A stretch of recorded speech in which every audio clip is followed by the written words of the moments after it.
Hello and welcome to Brain in a Vat. We have a very special episode today where Mark Oppenheimer, who is usually my co-host, will be our guest. Mark is an advocate at the Johannesburg Bar and a philosopher, and he'll be talking today about free speech.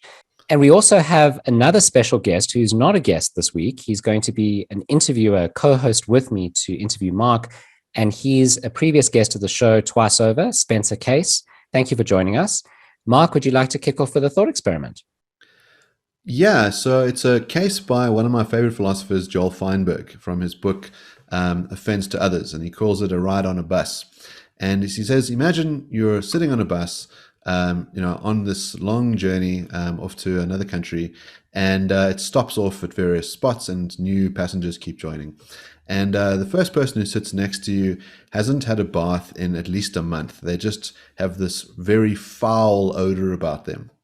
And it's really interfering with your olfactory senses. The next person who walks on is wearing this just the ugliest tie-dye shirt you've ever seen, the sort of brightest oranges and pinks and blues, and you have to kind of cast your eyes away.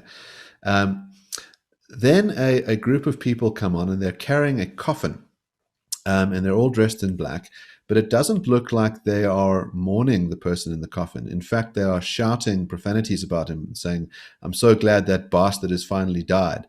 And at one point, they open up the coffin and they start pummeling his face with blows. Then someone else walks onto the bus, and he's wearing a T-shirt of Jesus Christ on the cross, and it says, "Hang in there, buddy." And we then pull up to a group of different protesters.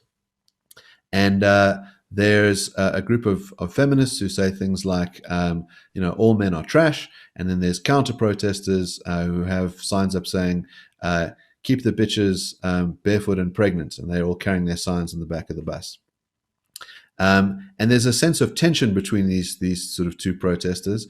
And after death staring each other and shouting profanities at each other, this sort of shifts into some sort of sexual excitement. And the feminist and the anti-feminist start making out on the bus, all in full view of everyone, ripping off their clothes and eventually copulating in front of each other.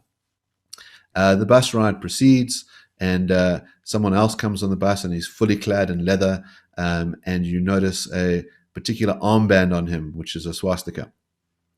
Now, the question is this: Feinberg's trying to work out what are the kinds of things that we think are, one, immoral because they're offensive, and two, the kinds of things that the state ought to interfere with and make illegal. So, Mark, what's your answer to the question? So I'm assuming that you're going to think quite a bit of this is immoral. So walking on with a swastika and a bunch of the other cases, perhaps pummeling a corpse with a hammer in front of you on the bus, especially if it's very hard for you to get away from this. Let's say they're in the same compartment as you and there's no other seats on the bus. And the only way to get away from this is to get off the bus and be late for your meeting. I'm assuming you're going to think that a lot of these cases are immoral. People shouldn't be putting you in this position. But what is your position on where the government should be banning these activities? Yes, I think that's that important line. And one of the things that Feinberg tries to do is think about, first of all, he wants to draw a distinction between harm and offense. So you might think that all of these things are offensive, but not so significant that we would call it an actual harm.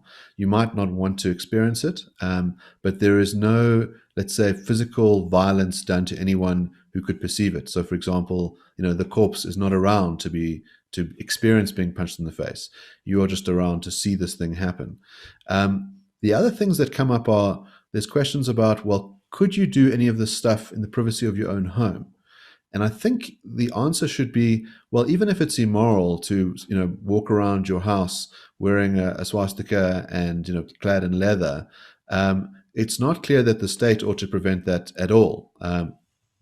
So we might think that people actually need to have a contact with what you're doing before the state could regulate it. And I suppose the question is, on what are the bases? Is it that it's disgusting, and now there's going to be some sense in which some people find some things disgusting and some people don't? So, for example, there are just different cultural attitudes about, let's say, public nudity. In Germany, people will line the tear guards in the nude and no one thinks anything of it. I would think that in America or South Africa, people would be quite concerned about that and might want the state to step in and say, you need to protect us from these vile displays. The other thing is, of course, Feinberg writes about this in a book, and there's quite vivid descriptions, and I haven't included all of his vivid descriptions, but he wouldn't want that regulated by the state at all.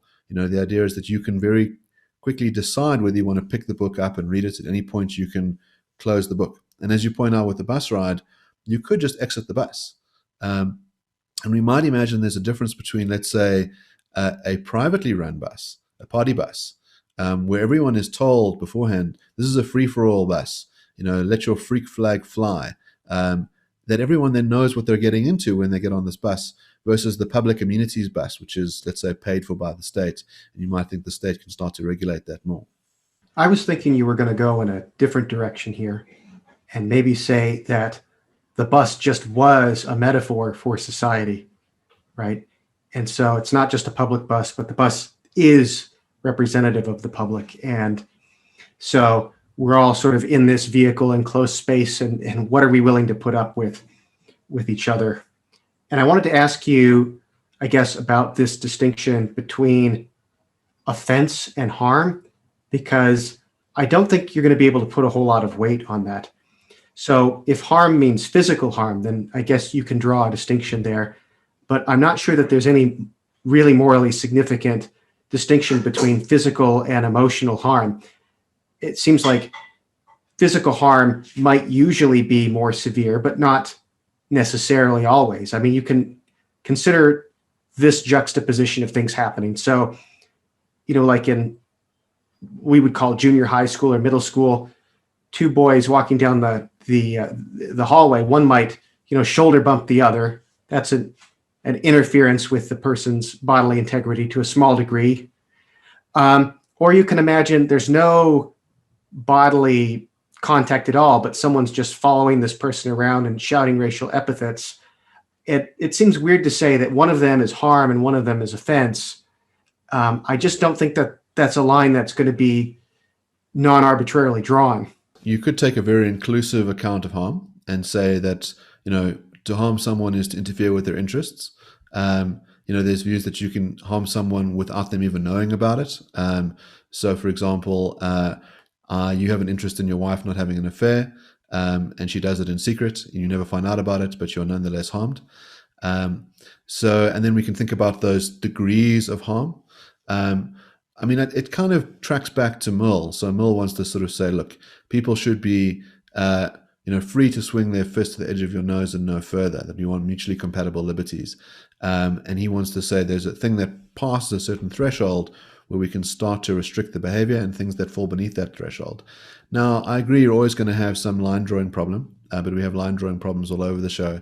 And the question is, well, if we dump the word offense and just think, well, offense is a subspecies of harm, you wanted to categorize those things that we think are repugnant, but nonetheless allowable by the law. That might be one way to sort of cash out what we mean by offense. I think it is right to think about this as a metaphor for our society generally. It's not just the bus. We might think about it in terms of what are the kinds of things that you're willing to have around you. And is it about people's behavior? And is it about speech acts? So you can imagine, let's say someone has a billboard and they just want to show videos of the various things that I've described. And it would require you to have to kind of cover your eyes whenever you were past that billboard. Would that be a step too far?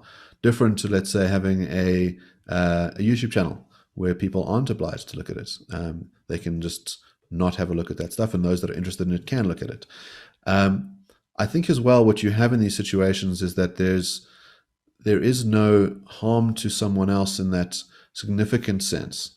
One of the things that Feinberg talks about is this idea of what he calls profound harms. So where it goes towards someone's deep-rooted sense of morality. And so you might think, for example, that homosexual sex is immoral. And not only do you not want to see it in front of you, you don't think that it should be on display anywhere, and you don't think that it should happen anywhere. So the mere idea of your homosexual neighbors copulating with each other is enough to make you feel profoundly offensive because you think it violates some kind of God-given standard. And Feinberg wants to say, well, tough.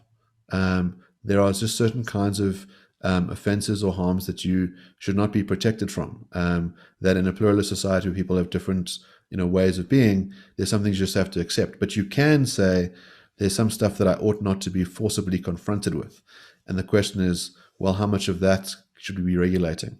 And under what conditions? Is it a matter of saying that we fine you or that we imprison you? How do we regulate that sort of conduct or speech? One of the cases that you're very well known for, Mark, is a case where you represented a client who argued that the old South African flag should not be banned by government. In other words, you should not be banned from waving that flag. So just some context for our non-South African viewers. The old South African flag represents the apartheid government, although I think there's some complication around that, and you can speak more about what the flag represents. But in the minds of many people, that old South African flag represents the old South African government, and apartheid was a very unjust system that treated people abominably. And it seems like waving that flag is perhaps not a form of speech, but a form of expression that would hurt a lot of people's feelings, legitimately so. In other words, they are legitimate in feeling hurt by viewing the waving of that flag. But your argument was that it shouldn't be deemed hate speech. And because it shouldn't be deemed hate speech, it shouldn't be banned by government. So it may be immoral, but it shouldn't be banned. So there you've drawn that line between offense and psychological harm on the one hand and actual hurt on the other. And you're saying that the flag falls on the wrong side of that if you want to ban it. Can you speak a bit more about that case? Yes, I'll say a couple of things. The first is, of course, law and philosophy can run in parallel to an extent, but there's some sense in which the meaning of words evolves differently in different legal systems and in different philosophical texts. The South African Constitution, just sort of to give you an idea of our framework, says that we have very strong rights to free speech, barring 3 exceptions. The first is propaganda for war, the second being the incitement of imminent violence, and the third being hate speech. Now, hate speech is often just a completely ambiguous term, so I can tell you what it means in South Africa, which is the advocacy of hatred on one of 4 grounds: race, gender, ethnicity, and religion, and that constitutes an incitement to cause harm. Now, it's different from the second thing that I mentioned in a couple of ways. The one is that instead of violence, we're talking about harm. Now, violence is meant in its ordinary understanding of destruction of property, interference with someone's bodily integrity. Harm has been understood to refer to sort of significant incursions in someone's, let's say, psychological states, so much so that you would require seeing a therapist. Something like post-traumatic stress syndrome would count. Financial harms would count. But bear in mind, it is the incitement to these things. So it's not that the speech makes you feel that way. It's that you are calling upon others to visit this kind of harm on one of those 4 vulnerable groups. I was involved in a case where we argued that there could be room to expand that those 4 cases to a 5th case, being sexual orientation, and that thus far has been accepted by our Supreme Court of Appeal. With regards to the flag, some of it is the legislation which governed the regulation of the flag talks about words, and so there was a technical legal argument about whether a flag is a word. But if we just step back a little bit and think about speech acts, I mean, so in America, there's a famous case of a person who wore a jacket that had this symbol and it said the draft. And the question was whether that was protected speech. And the view was that it would count, it would be sufficient, and speech has been expanded in that way. We can think of expression as a broad thing like dance or painting. Now, the argument that I raised on behalf of my clients in the old South African flag case was this. It was to say that if anyone were to carry this flag to this client's rallies, they would ask them to put it away on the grounds that it's divisive, that it is generally viewed as offensive. But that's not the same as saying that it ought to be banned by the state. And one of the arguments was that if you ban it, you give it this enormous amount of power. So it was the case that that flag reigned in South Africa from 1927 until 1994, when it was replaced by South Africa's new flag.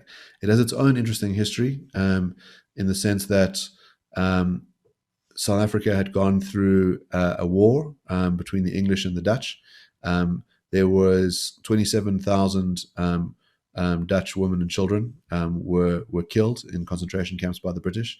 The British remained in South Africa, and then they had to live alongside each other. And so there was this question about, well, how do we reconcile this difficult history that we have? How do we sort of see each other as all citizens of this new country of South Africa? And so this flag was very much a flag of union, a flag of reconciliation. Then apartheid is put into place in 1948. That some would argue that the meaning of the flag shifts. In other words, it's not about reconciliation between the Dutch and the English. It became a symbol for apartheid, and that when current South Africans see that flag, that a lot of them will see it as a symbol of apartheid, and that will be very emotionally traumatic for some people. And so the question is, what happens if you ban it? And our argument was that basically you hadn't seen this flag in a very, very long time. That your social sanctions were sufficient to stop people from waving a flag like that, because it would have been seen as a highly offensive thing to do, and would be bad for your reputation, bad for your employment, those sorts of things. Once the High Court banned the flag, what you found was a massive resurgence in it being used. So people would change their Facebook avatars to either the flag or to those colors, which are actually the colors of the New York flag. It's blue, white, and orange. There were calls to sort of ban all sorts of objects. Caster Semenya, who's a very famous South African runner, had a pair of Nike shoes that had those colors because they are the New York flag colors. And there were calls from our ministers to say, this is hate speech, this is abominable, she shouldn't be allowed to wear those shoes. And so the whole thing sort of became quite farcical. And I think the point is that you can recognize that a symbol or words might be immoral, but that the cost of banning them is so onerous and will have so many repercussions that you ought not to do it. Two different kinds of harm that might be associated with speech. And the one kind is that the speech act expression itself, its immediate effect on other people, is the harm that we're concerned with.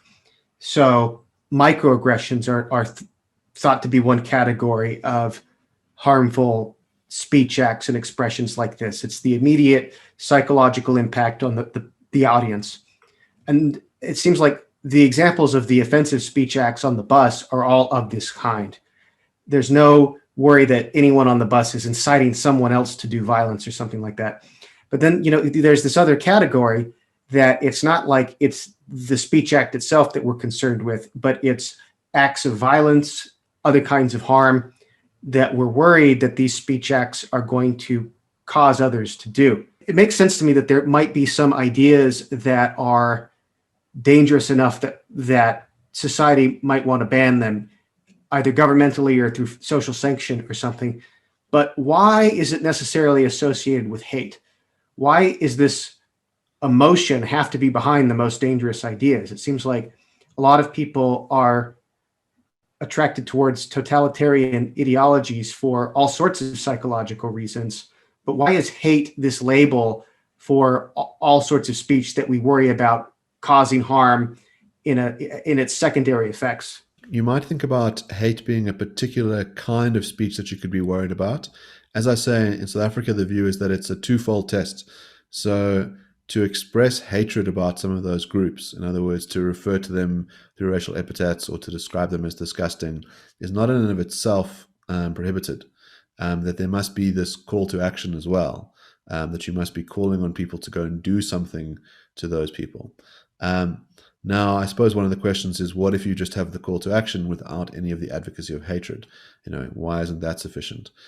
The other thing what you might think about speech is that there's a sort of temperature check that occurs.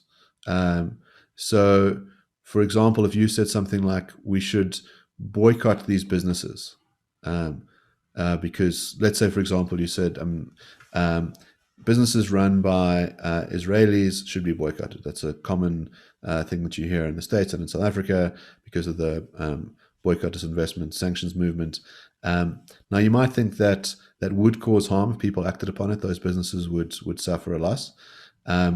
Assume that it's not accompanied by something along the lines of Zionists or Jews are filthy pigs who have whatever other anti-Semitic tropes you want to sort of attach. You just have the boycott call. You might think that the best way to deal with that kind of speech is through further speech, to point out to people why a boycott would be a bad idea, why a boycott would be unnecessary in the circumstances. You could engage in the underlying issue. That question about timing is important as well. So the idea in the South African Constitution about the incitement of imminent violence is that the violence is going to happen now. So you can imagine a situation where you are standing in front of an angry mob, and the mob has surrounded someone, and you say, this person is a traitor. They're deserving of death. And the mob is riled up so that they immediately kill that person. They rip them limb from limb. We've made no mention of any of their sort of basic characteristics. It was just this person, but it was an imminent threat. And the argument with the hate speech stuff is that it's the kind of thing where it can boil over time, that you can drip enough racist poison into a society where you're calling on people to go and harm a group. They might not be able to do it now, but eventually the scales will tip. And you'll have this eruption of violence. And South Africa has had instances of this with regards to xenophobic violence. So in 2008, I think 76 people from the rest of Africa were brutally murdered, one of whom, a Mozambican man named Ernesto Namuvwe, was doused in gasoline and burnt alive, based on this sort of escalating anti-foreigner sentiment. And it tipped over. The other classic case, of course, is Rwanda, where you sort of have ethnic tensions that eventually boil over into genocide. And so the argument is that there are certain kinds of speech that they're hard to counter dialogue. It's hard to sort of, change people's minds through reason, and that you might then want to take other measures to prevent the genuine acts of violence erupting. But I think all of this stuff is very different from the microexpressions case that you've given. I think, in other words, we might think it's impolite if I say to you, Spencer, but where are you really from? Or sort of make some kind of comment about your accent, or whatever other kind of slights we could think of. We might think that to have the full force of the law come down on people like that is just inappropriate, and it has these chilling effects. So people just become very worried about what they could say, and there might be very important things that we need people to say. One of the examples I give in the bus case is the guy who wears a swastika. Now, my grandparents escaped Nazi Germany in the 30s, and if they didn't leave, they would, in all likelihood, have been exterminated. I think it's a bad idea to ban people wearing swastikas or ban Holocaust deniers. And I say this while accepting that that is one of the most repugnant things that you can do. But I want to know how many people are out there who hold those views, how many people are sympathetic to Nazi views, because then we can kind of keep an eye on them. Thank you for that information. Thank you for telling me how many of you hate mongers are around. So now I have a sense of how many resources we need to dedicate towards combating that. If you say it's banned, then we don't know. We lose that information. We're unsure of how many hate mongers there are floating around in our society. You're saying that there should be free speech. Government should not get involved except in specific cases. Now, I want to try and push for a more extreme version of your view. So people often criticize your view for saying that it's too permissive. In other words, it allows too much free speech to be legal. I want to try and push the other way and say, well, actually, your view is not permissive enough. Government should never be involved in the regulation of speech. Why not just encapsulate all the cases where you say that what a person is saying should be stopped by government, if that's your position, and say instead, those are cases that are immoral and there should be social sanctions against that speech rather? Why not just go the social sanction route completely when it comes to the regulation of speech and not bring government into the picture at all? Well, I think there are certain things that social sanctions are going to be insufficient at. So you can imagine the sort of demagogue political leader who is calling for genocide, that is instructing people to go and commit acts of terrorism, arson, murder, and that people are doing it. The state could go and punish those people who firebomb the buildings or go and kill the children. But I think that you might also want to be able to punish the person who's instructed them to do it as well. So if you think about someone who hires an assassin, they don't pull the trigger. All they do is utter words to say, go and kill this person. And the view is that that person who does the hiring, who does the speaking, is themselves culpable for the murder, and that they should be punished. It would not be sufficient for people to say, well, I'm not going to be your friend anymore, or you can't work here. That person is deserving of a criminal sanction. You might also think that the role of punishment is twofold. The one is because people deserve to be punished, and the other one is as a deterrent effect. I do think that social sanctions are a good deterrent in a lot of cases, and that a lot of people will hold their tongues because they don't want to, lose their jobs and their friends and their reputation. But there are others who are immune to that, but they might not be immune to the idea of a prison sentence. And when we are talking about these serious harms, I think that might be appropriate. There is an interesting debate as to whether you need the harm itself to have occurred. So, in other words, you can have the person calling for murder, calling for genocide, but it doesn't happen yet. The question is whether you should be able to give them a criminal sanction before the harm has occurred. In other words, in the mere calling, then the inciting, or whether you need to have the case eventuate before you can punish them. If you think that a good reason for allowing people to express Nazi views is to allow us to understand their prevalence in society, then it seems like you should also be opposed to sanctioning those views socially, because people will decline to reveal their views if they think they're going to be socially sanctioned for them. And I think this is a reductio, right? Somebody could argue, well, obviously it's worth sanctioning people socially for expressing Nazi views, even if there's some cost to us being able to understand how many people hold these views. And so if you think that, why couldn't that be used to argue for full-blown censorship as well? The kinds of social sanctions that you can get might come from people that fall outside of your community. So, in other words, they can't carry a sanction that affects you because those in your community are, let's say all Nazi supporters or don't think less of you for saying the Holocaust didn't happen, or Jews are scheming behind some sort of sinister plot.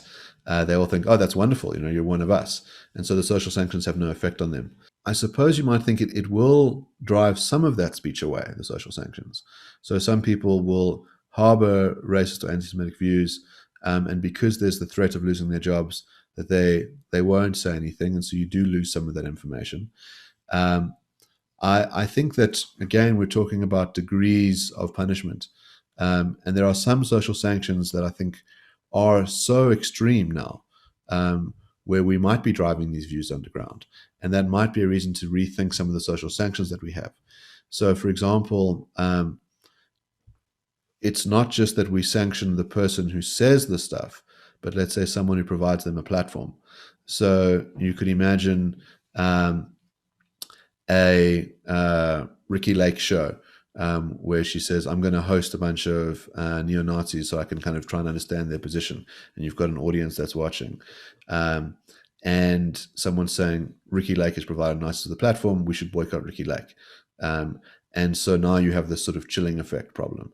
And again, we haven't had any firm government sanction, but we're still losing the information. And so, Mill does caution against this idea of the tyranny of the majority in terms of, being too strong with the kinds of things that you won't tolerate in a society. To tolerate something is not to approve of it. It's necessarily to dislike it, to say, I don't like that you hold this view, that you said these things or you utter this behavior, but I will tolerate it in the sense that, we're not going to throw you in jail. We're not going to interfere with your speech rights. We're not going to shout you down. We can very politely disagree with you. We can point out why you're wrong. We can not engage in the activity. But I think you are right to say that there's some level of social sanction that itself becomes dangerous? The discussion's been quite abstract. I want to nail you down on specifics. So, racism. That's something which a lot of people have a lot of thoughts on, and those thoughts are generally highly negative. So, if you express explicitly racist views, the view is that you should be either cancelled socially or legally in some way. What is your view on racism, firstly? And secondly, transphobia. So let's say you express explicitly transphobic sentiment. Should you be cancelled? Should you be legally harmed in some way or legally set back in some way? We have one problem with both of those terms, is that what counts as racist or transphobic, I think, has shifted quite dramatically over time. The narrow view of racism is this, which is to arbitrarily discriminate against someone on the grounds of their race. So in other words, there is no reason why you are treating them poorly on the grounds of their race. And the other one is to take the view that some races are superior to other races in virtue of being a member of that race. One of the additions from the critical race theory movement is to say, well, it's those things plus institutional power. And so claims like black people can't be racist in America because they don't hold a sufficient amount of institutional power. Now, then you kind of get this adjuster scale about what counts as racist. So, in other words, it's not things like the Ku Klux Klan, coming up to your house and setting a cross of lights on your lawn, and shouting racial epithets at you. It'll be these other kinds of slights, like saying to Jason, but where are you really from? Those sorts of things that are more subtle, those microaggressions. The genuine cases of racism, someone has done something immoral. They have a bad reason for treating someone in an inferior way. So, by the way, when you have these critical race theory lessons where people are told that whites are devils, or that whiteness is inherently immoral or arrogant, those sorts of things, that just strikes me as racism in the first sense. You've made an assumption about someone on the basis of the amount of melanin they have in their skin. I think that's abhorrent. Now, I generally think from a matter of strategy, the best way to deal with this stuff is not through banning it. It's a matter of trying to counter-dialogue it, to persuade people of the problems with these kinds of views. I think that if you take too much of a heavy-handed approach, you end up with a backfire effect. So that's a strategic reason not to make it illegal.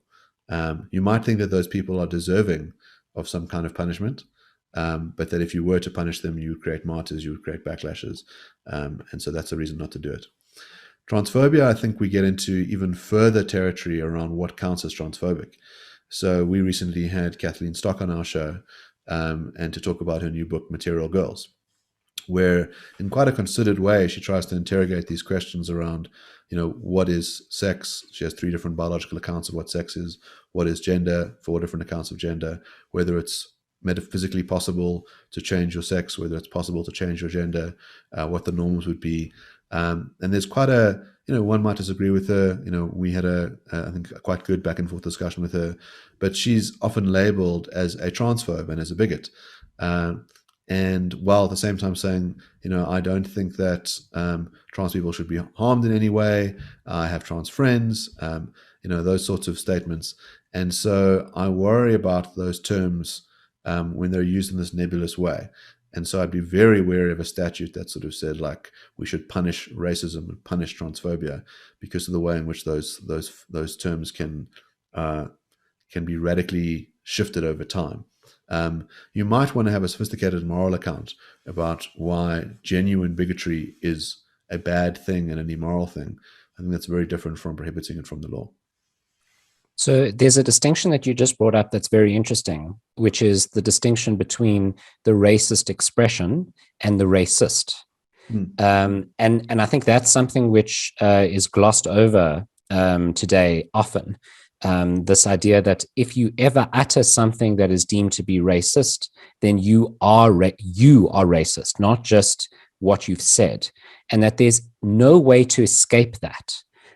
So Kathleen Stock is a good example. She has been labeled as a transphobe, and it would make no difference if her views changed in future, she would still be a transphobe because of what she said at some point. And of course, in our digital age where everything is recorded, and every tweet you ever made is screenshotted and kept for posterity, it's impossible to escape your legacy. Do you have any thoughts about this? As a society, we took the view that you could perform a wrong. Let's say you stole from someone, and you repented and you were punished. At some point in time, we might think there's a problem with keeping to refer to you as a thief. Whether that's sort of emblazoned on your soul for all eternity. That you might say this person committed the act of theft once, but that doesn't make them a thief forever. Similarly, you might think that with someone who lied once, that they are not always a liar. And so someone who has, let's say, uttered a racist slur once, you might not think, well, that makes them a racist forever. It seems that being a racist is a sort of matter of having a certain set of beliefs and continual attitudes. If you think about this in an Aristotelian sense, virtues and vices are not one-off things. They're things that you practice. So someone who is generous isn't someone who makes one donation. It's someone who, through their behavior over time in a prolonged way, has demonstrated that they are generous. So there is definitely a connection between your actions and, the character traits that you have. But I think there is this worry that, as you say, one slight in these particular minefield categories of racism and transphobia is sufficient to permanently label you in that way. And that seems like it's not really capturing reality properly.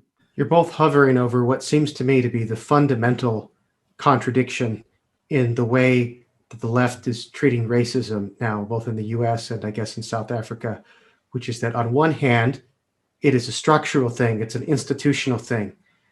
It's not supposed to be personal. On the other hand, if someone does or says something racist by, constantly changing standards, they are a racist and they must be punished.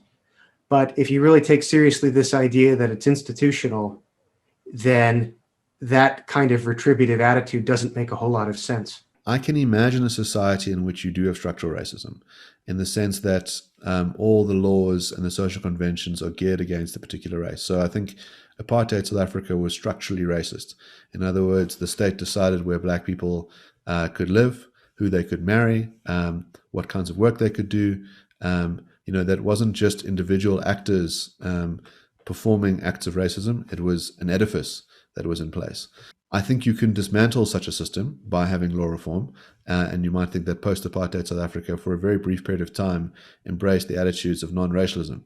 So there were no longer laws in place that designated people as being part of particular racial groups. So our Population Registration Act was repealed. People could live in areas they wanted. They could choose, who to marry. There was no prohibition on interracial marriage. They could work in the fields that they wanted to. We've now created a series of laws which make it very difficult for other racial groups to prosper. And we've reintroduced forms of racial classification and preferencing systems and things like that. In a society, of course, where being a black African is to be the majority, and being part of another minority racial group is to be a minority. So there are a minority of people that, let's say, would be designated as white or as Indian or as of mixed race. And for a lot of those groups, it's become quite difficult to get employment, to prosper, and you might think, again, what you now have is structural racism. I do think one ought to be suspicious about these claims about structural racism. And I do think there are certain claims that are overblown. So in America, there'll be claims that, the police system is structurally racist. And I think you do have to sort of not just look at differential outcomes, for example. So let's say it's the case that black African men are more likely to be incarcerated. You might want to interrogate, well, is that because the system is designed in such a manner that it is imbued with racist intent, or that particular police officers have a racist intent, or is there some neutral factor? Is it that you're more likely to be in a crime-ridden area? There's more likely to be levels of poverty, that there's some racially neutral factor which can explain it. One way of teasing this out is to sort of acknowledge that in America, at least, not all people that are black are African Americans. So some are, let's say, from from Nigeria, some are from the Caribbean, and it seems like their income levels, that their incarceration rates, that their education levels are all quite different. And so even though to a racist who was discriminating against people based on the color of their skin, you would expect them to be treated all in the same way. It turns out that their levels of prosperity and the kinds of lives they're leading are quite different from each other. And so that might make us want to investigate other kinds of factors. You might think, for example, that a society is just structurally anti-poor, that if you're within a certain class level, the society is geared against you. And that's the thing that you might want to address. One thing I'm a little concerned with here is that it seems like the reasons that you're giving for opposing censorship are like strategic, or if we tried to censor something, we would just drive the idea underground. We wouldn't really be able to stamp it out. So like the thing that's holding us back really is this concern about efficiency. Like if we only had the right technology to really stamp out bad ideas, then it seems like we could get around that objection. Maybe what government should be doing is developing a more extensive surveillance state so that we can really stamp out these bad ideas. So if that doesn't seem appealing, then it seems like we might want to have some other grounds on which to oppose censorship. Don't really know what's actually true. Human beings are fallible. So one of the reasons why you might want to allow a variety of views out into the world is to try and determine what actually is true. If we become very convinced that we know the right thing in advance, we may stamp out things that are actually true. So, for example, if we think about views on how to treat COVID, there has been big tech censorship about certain kinds of drugs, certain theories about where the virus emanated from. Famously, the one was the claim that the virus emanated from a lab leak in Wuhan, and that view was censored. And now there's been a reversal on the basis that it's a possibility that there might have been a lab leak. Now, there's a danger in thinking that you know what is either true in the sort of factual sense. In other words, if you have a view that the Earth is at the center of the universe, and someone says something heretical like, no, it's not, and they try and give you some evidence, that you punish them and you miss out on the truth. And the other one is on certain moral attitudes. So, for example, it would have commonly been the case that people would have believed that slavery was a permissible thing to do, and it would have been very unpopular to have lobbied against slavery, or to have lobbied in favor of gay marriage or interracial marriage, or all sorts of things where people held a very strong position, and then ultimately, through the force of reason, changed their minds on those issues. So it's not clear to me that even if you upped the tech, that you could guarantee what is true in advance. The best way to work out is what's true is to allow people to sort of debate it out. And even if you aren't getting new information in, you are still reminded as to why your view is true, because you're hearing a contrary position. So I think it's quite useful to have some flat earthers floating around, because they remind you, why is it that I think that the earth is geoid-shaped? What are the bits of evidence that make me think that? Could I be mistaken? That's important, so you don't just have this dead dogma that floats around. You understand the underlying mechanics of the beliefs that you have. So that really is what our show is about. So our show is about providing conflicting views. And, something that guests of the show might have picked up is that we almost never agree with the guest who's on the show. Not only for the sake of argument, but actually our views differ, and even my view and Mark's views differ. And it's one of the great virtues of philosophy is that we're able to sit and debate these ideas. And through doing so, both deepen each other's views, even though they disagree with each other, but also arrive hopefully one day at the truth with a capital T. And yeah, I see enormous value and virtue in that approach. Philosophers traditionally have felt like they could entertain any subject matter at all. Philosophers entertain all sorts of weird and wonderful views. The idea that maybe none of this is even real is a highly radical view, that we're all brains in a vat.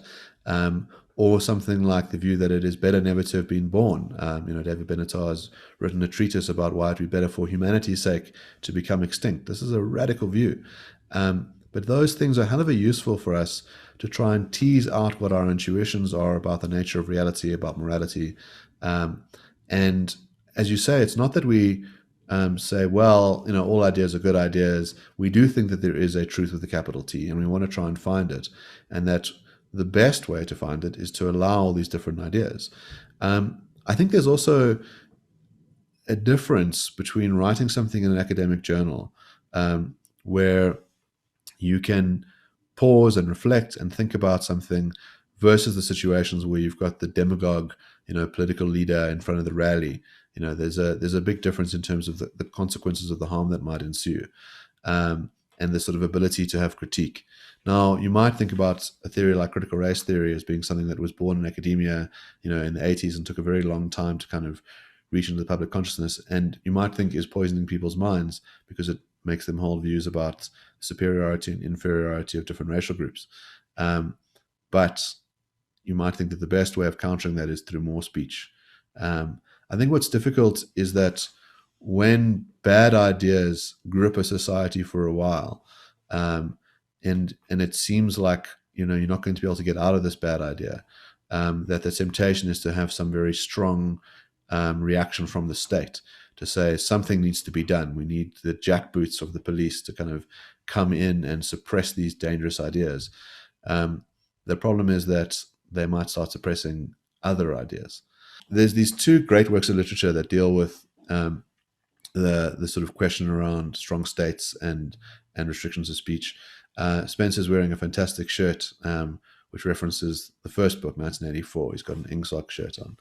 And I think that gives us this sort of vision of these, communist or Nazi states that rewrite history, that have a state-sanctioned account of what it is that's actually happened, or the things that you're allowed to say, redefining words out of existence so that people can't even think the ideas. And we do see elements of that, and it's very frightening. The other kind is Fahrenheit 451. So it's this Ray Bradbury book, and it starts off with this this fireman, and instead of putting out a fire, he's setting a library alight. And again, you think, oh, this must be a fascist state that's burning books. And as the novel progresses, you realize that this wasn't called for by the state. This was called for by citizens. And it starts off with a claim like this to say, look, there's this book. And the book's a good book, but there's just one word in there that we find really offensive. And, it affects our cultural community. Can't you just reprint the book with that word omitted? People say, you know what? Why not? I mean, it's just one word. We understand that it causes you this emotional pain, of course. And so you relent, and that word is removed. And then someone else says, well, actually, there's this sentence, and there's this paragraph, and maybe just this book, and maybe just this author, and maybe just this library. And that's the worry, that you sort of start to move forward and forward and forward until you eradicate, anything that could possibly offend anyone. And then you are left with nothing. Well, since I am wearing the 1984 T-shirt, maybe I should step forward in defense of censorship, just for the sake of devil's advocacy. So it seems to me that the internet is a pretty good test case for this idea that if you air all views, the truth will rise to the top. You might not be able to say everything you want on every website, but there's some place on the internet where you'll be able to say whatever it is you want. And the result is that the internet is an epistemic cesspool. People have all of these options. You have this information glut, and people aren't out there looking for the truth. You've got all of human wisdom, and people are, Googling porn and Alex Jones and whatever else. And people just have this tendency to choose what it is they want to believe. To take Plato's criticism of democracy, people are going to go with the word of the confectioner over the physician every time. The idea that truth rises to the top is really questionable. And you could find evidence to support it, and you can find evidence that goes the other way. Falsehood also has a better shot at things because falsehood is often more salacious. People love hearing gossip. If you think about how conspiracy theories tend to travel very quickly, there's a disadvantage that the truth has. The sort of old adage that a salacious lie will have traveled all the way around the world before the truth's even got its trainers tied. But I do think what you find is that over time we merge towards truth. That the lies, the gossip, the junk, that stuff is always going to be around, and it will hold some traction for a while, but eventually it gets pushed aside. And so it's difficult in the face of the chaotic noise and of the filth and the grime to sort of say, can't we just ban that stuff? Can't we just get to the good truth already? Why do we have to waste our time with all this sort of false stuff? Can't we just get the state to step in and guide us towards the truth? And the problem is that the cost of that is so big because the state's not very good at knowing what's true, or it has a particular agenda that doesn't align with truth. Or, as we've pointed out, this doesn't only have to come from the state, it can come from society, that people's societal attitudes might not be truth-seeking either, that they're guided by their own problems. And so once we start restricting speech, we're going to wind up in a much worse state of affairs. Thomas Sowell has this famous line that there are no solutions, there are only trade-offs. And I think we have to recognize that there are going to be trade-offs to allowing free speech. People are going to say horrible things. They're going to read the kinds of books that we disapprove of. They're not going to become these, angels all the time. But we will get some wonderful side effects too. There are people who are willing to trawl through all the noise so they can come up with great scientific discoveries, great works of art, great literature. There is some level, I suppose, of, I think, wanting to be empirically sensitive about these things, that you shouldn't just hold these maxims on the grounds of faith, that they should be reinterrogated. I think that if you care about truth-seeking, then you want to be able to look back on these mechanisms themselves and always ask yourself, well, is this actually the best way to get at truth? Maybe it's not. And so, the free speech junkie thinks that maybe there's even times when you could reevaluate the norms of free speech. Well, Mark, thank you so much for joining us today. It's been a fantastic conversation and one that I think we've been wanting to have for a long time. We often bring on proponents for free speech on the show to discuss these issues, but it's great to have your views finally fully fleshed out. So thank you very much for appearing, and I look forward in our next show to be on the other side of the interview table with you. And yes, here's to many more episodes of Free Brain in a Vat.